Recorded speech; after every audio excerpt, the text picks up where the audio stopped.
time to zone in on football now.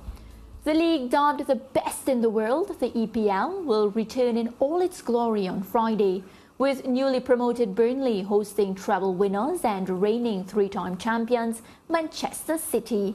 And for the most followed league in the world, it is only right that we bring in our in-house football analyst, Leger Williams, to join us in previewing the upcoming season. Good afternoon, Leger. It's sad that I don't have you on set. Yeah, well, I'm here in spirit, I'm here in spirit. All right, we're happy, nevertheless, to have you on Zoom. So it's the EPL. Of course, you know, we have a lot of riveting discussions in the office surrounding the EPL. We have our game that we play among ourselves, the FPL. What are we to look forward to most this season? Well, this season I expect even more surprises. There's a lot to look forward to. I don't mean to start it off on a negative note, but we have to get it out of the way. We can start by looking at the relegation battle, of course. A lot of teams, I think the Premier League is really divided in terms of the quality. I think the quality is evident straight throughout the league, but in terms of what we can expect from relegation teams, there's a graphic actually of the teams that I think, I'm not sure if you guys would concur, that would be the teams that would most likely be in that relegation dogfight. You know, teams like Wolves, the newly promoted teams, Sheffield, Luton Town, of course, teams that were established previously, such as Fulham, Crystal Palace, I think might struggle this season as well. But that's more so along the negative side of things, I think, in the Premier League. But there could be a lot of surprises as well. Yeah. I guess we'll get on to that now. Yeah, a ball hasn't been kicked just yet, and you are ready to relegate Wolves and Sheffield United. What are you thinking about where the top four is concerned, Leger? The top four is always, that's really the race. When it comes on to European football generally, the top four in England is really the race to be, and especially because, as I mentioned, the quality in the league, it's always going to be a huge discussion point, because in my opinion, it might sound a bit crazy, but I do think that maybe up to 9 teams can lay a stake to wanting or even attempting to get into that top four. The top four from last season, Arsenal, Manchester City, Manchester United and Newcastle. And then apart from that, of course, we have Liverpool will be looking to return. Chelsea will be looking to return. Aston Villa, I think, have a stake to be claimed there. Brighton looking really strong also. Tottenham might be looking to return as well. So there are a real huge host of teams that might be trying to get back into that top four. It's going to be a really tight race. Right, and we also made our predictions, Leger, and we're going to take a closer look at them right now. I'll start with my prediction first. So for me, of course, Manchester City, they've done it 3 times in a row. I think Manchester City will walk away with this year's EPL title also. Arsenal, I think, will come extremely close, very similar to what we saw this season. So I have Arsenal in second position. I also think a lot of that will come down to if Gabriel Jesus is fit, but that's a conversation for another show. Newcastle has really, really impressed me last season. I spoke about, when the Saudi Arabians, bought the team in 2021, they were actually at the bottom of the table. They have now, last season, finished fourth last season, I believe they finished. So for me, Newcastle will get that 3rd spot. I expect them to improve, and with the players that they have, I think we are expecting them to finish in the top 4 again this season. Liverpool, I don't think Liverpool will have another wretched season. I've been looking at the players. We saw a couple of the pre-game scores, players stepping up. I think Liverpool will improve. And if you notice, Manchester United was unable to make my top 4. But I'm going to turn now to one of my Manchester United co-hosts. Lance, you're next. Who's your top 4?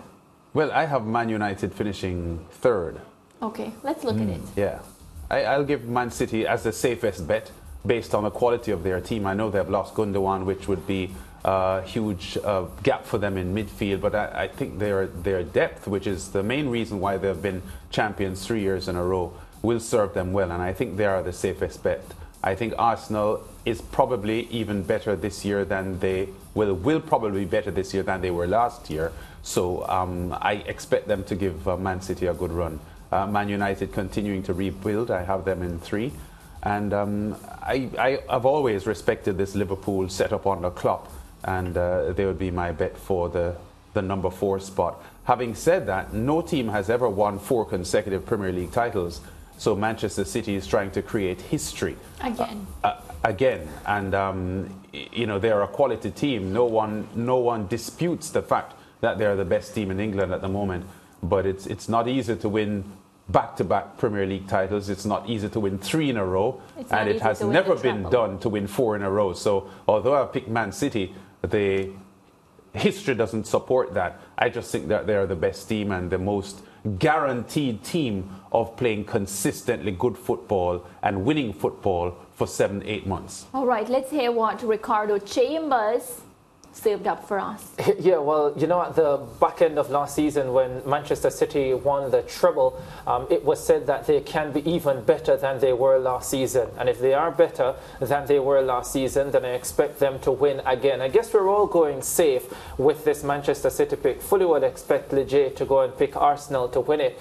I have Arsenal finishing in 2nd position. I don't see Liverpool having as bad a season as they did last season. They have a number of key players fit again, and if they can stay that way for a majority of this campaign, I think they'll be back in the top 4. Like Lance, I have a lot of respect for Jurgen Klopp and the way he has led this Liverpool team over time, and they had a relatively strong finish to the last campaign.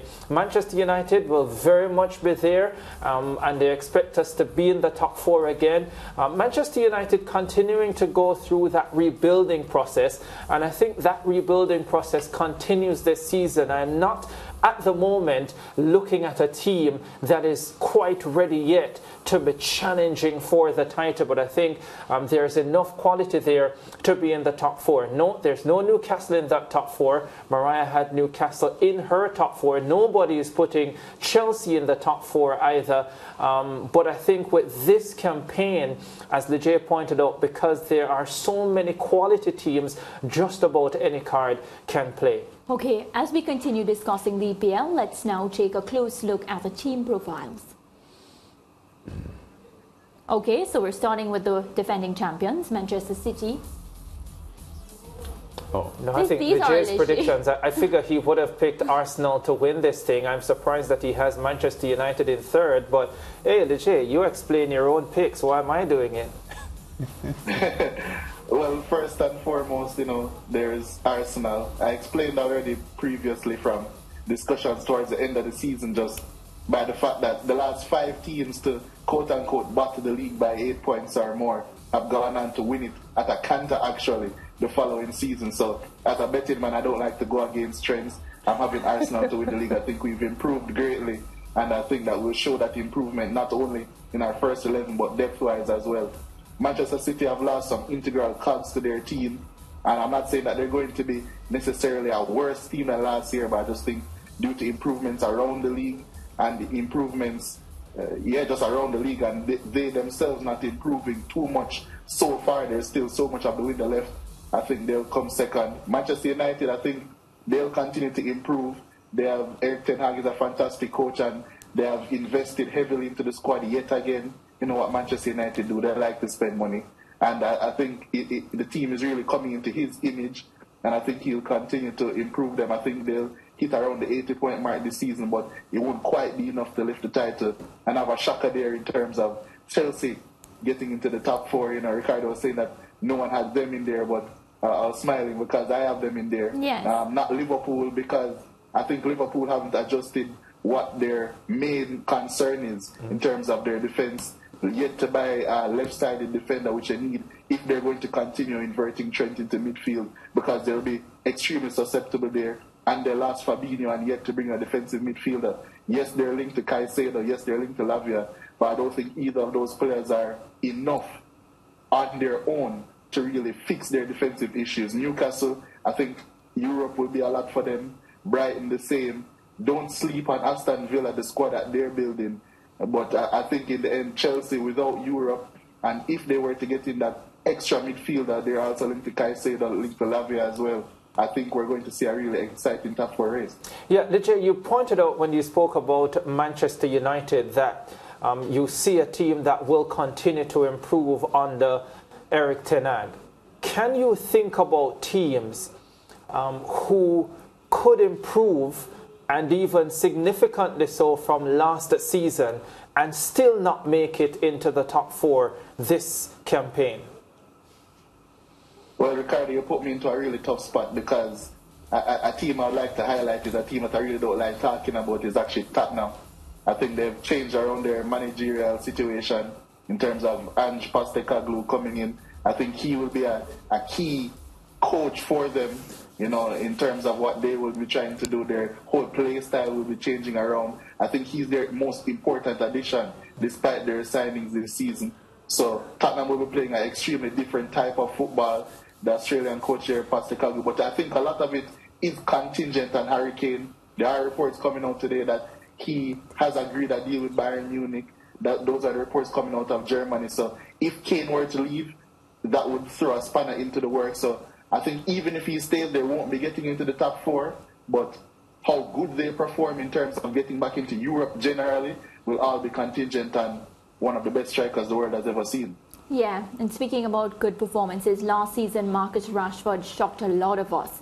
He was producing game week after game week. And Leger, how much this season will it come down to Marcus Rashford scoring those goals for Manchester United? If he doesn't have a good season, does that mean that Manchester United's season will be wretched? Well, I mean, they brought in a striker to try and alleviate the need for Rashford to be scoring all of those goals in Rasmus Højlund. But Rashford is a curious case, because he was scoring the goals, he was producing at a high level. But in terms of his overall play, I still think that there are more improvements to be made. When he's played on the left, he seems a bit ineffective. When he's down the middle, he doesn't link play quite as well as his coach would like. So I think he has to improve on a holistic basis. But his quality is undeniable. He's a match winner, a game winner. Manchester United has a lot of those. So I think a lot of what I was saying positively about Manchester United is contingent on Marcus Rashford continuing to improve, Bruno Fernandes continuing to be one of the best creative midfielders in the world, and of course players around improving as well and staying healthy and staying in the squad. Looking at Casemiro, who loved to get suspended last season for some reason or another. So yeah, so I think Manchester United, if they keep their main team intact and they have luck with injuries and suspensions, they should be looking at a really positive season this season. I want you to tackle Ricardo, though, Lige, on his number 4 spot for Man United, because I've often been accused of not defending my team, Man United, stoutly, and I have them at 3. And Ricardo says they are continuing to improve. So they were 3 last year, and he now has them at 4. So I think he has to explain that. You know, I'm so happy that I asked the question before you came with that, Lance, because it is exactly why I asked the question of Leger about teams actually improving this season and either not achieving the position that they had last year or not getting into the top 4. Because I could see that. I could see a number of teams playing better quality football, and significantly so, but not necessarily improving in terms of the table. And maybe, just maybe, I hope not, that Manchester United could be one of those teams. But how do we define the word improvement? Because for me, it all comes down to ranking. So you only improve, let's just say, if you get into a higher position, because then your overall improvement would not have contributed to that ranking. And we like to talk. True, but you can speak about the overall quality of the team, and I think you can see that in just the way the team is playing.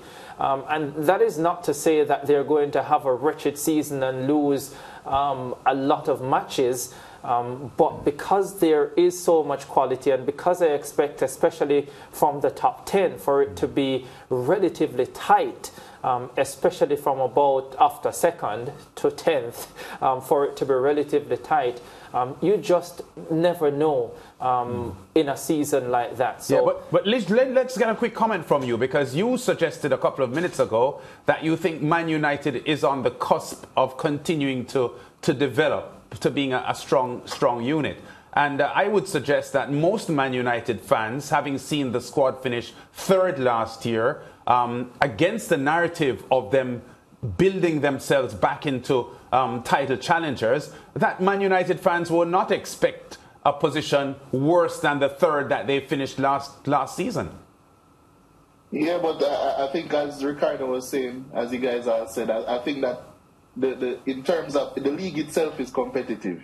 How your improvement isn't only contingent on whether or not you finish higher. Because if you think about it, if Manchester United go deep into the Champions League and then come fourth and then win a FA Cup and another cup or the Carabao Cup, that's an improvement in their season and if they're playing better football also. So it's not only contingent, it's not only reliant on their league position, but Sir Lance, to answer your initial question when you were speaking about Ricardo and Manchester United, it's in the nature of Manchester United fans to temper expectations. Really, they don't really want to show all of their cards so early in the season. They like to play the underdog role for some reason or another. So I guess that's what he was trying to do. But for me, for my money, Manchester United is clearly the third best team in England going into the season.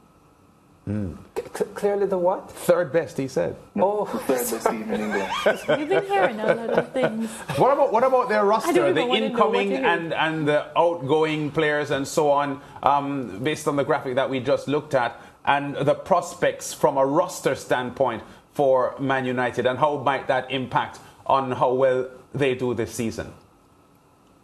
Well, I mentioned previously, the last time I was on here actually, that Andre Onana is the most important signing that Manchester United could have made. I think he will be right up there for the best signings in the league this season because of the impact that a ball-playing goalkeeper can have on a team. We saw with Aaron Ramsdale, how he came into the Arsenal team and we immediately became so much better on the ball. We saw that Manchester United struggled to have any sort of hold in terms of keeping the ball in opposition defenses last season just because they could not reliably play the ball around, play out from the back.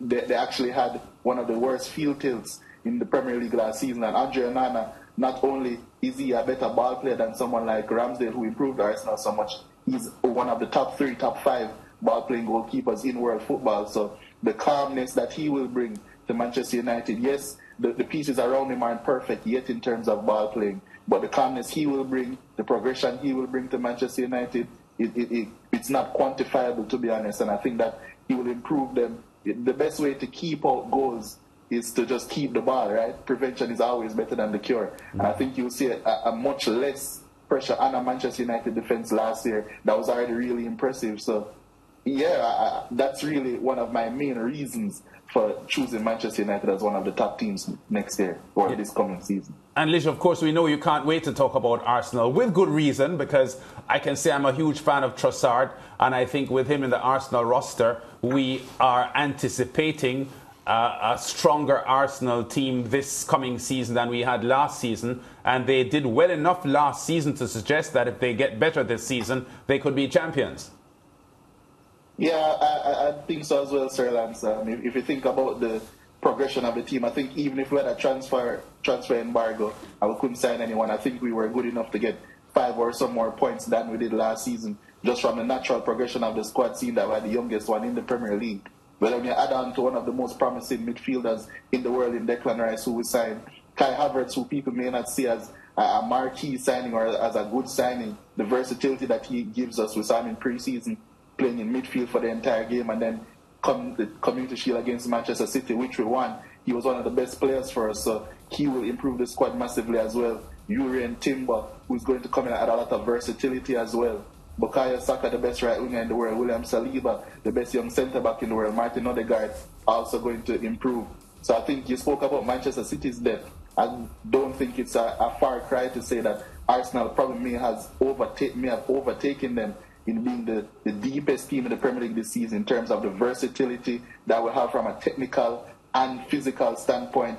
And then we have a coach that can give us a tactical advantage against most in the world. So I think we just have to continue remaining consistent. And as I mentioned with the trend, and I think we're going to bring it home this season. All right. Well, only time will tell. Leger, I want to thank you so much for joining us on the SportsMax Zone via Zoom. What is for sure is tomorrow will be the first game. We look forward to see how all the trends unfold and if Manchester City can defend their EPL title. Let's take a break.